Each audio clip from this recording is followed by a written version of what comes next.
来关心以色列甲黎巴嫩真主党的战争。以色列连续2天攻击黎巴嫩境内联合国维和部队的基地，有4个成员受伤。法国、意大利、西班牙发表联合声明，批评以色列的行动。那法国阁调解以色列的大使，表达不满。针对以色列国防军伫过去48点钟内底连续2摆攻击驻扎伫黎巴嫩境内联合国医护部队基地，造成4名医护士兵受伤。美国总统拜登再强调，绝对有必要停止对联合国人员的攻击。除了阁出席当协峰会，联合国秘书长则一时强烈谴责以军的行为。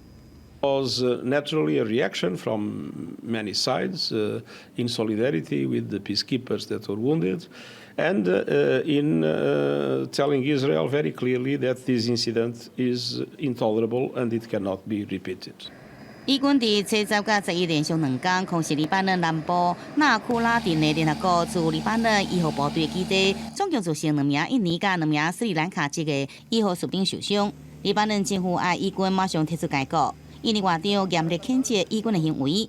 意大利国防部长认为以军已经触犯战争罪。另外，德国、中国、俄罗斯这国家也来谴责。联合国驻黎国医护部队则有发表声明，强调以色列2天攻击共一地点，已经严重违反国际人道法律。法国700名士兵支援黎国医护任务。法国外长召见伊国大使，要求解释。法国、西班牙甲意大利领导人在出席地中海国家峰会时，又发表联合声明，严厉谴责以军，同时呼吁停止向以色列运送武器。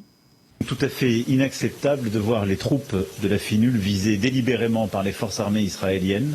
Nous le condamnons, nous ne le tolérons pas. España comparte el que la comunidad internacional debe suspender el envío de armas a Israel. Lo hacemos desde España desde hace tiempo, no vendemos armas a Israel desde el comienzo de esta guerra y la lógica es sencilla, sin armas no hay guerra. 联合国驻黎巴嫩医护部队由来自大约59个100名军人组成。1978年，以色列入侵黎巴嫩南部了成立，部队成员也被叫做纳奎。主旨是确保以军撤离当地。2006年，以色列甲真主党爆发战争了后，联合国扩大医护部队的编制，稳准部队成员伫以色列甲黎巴嫩长120公里的边界，也就是所谓的纳线缓冲区巡逻。根据黎巴嫩官方数字，以色列对军队改革空袭已经造成超过2000人死亡。国视新闻郑婉琴编译。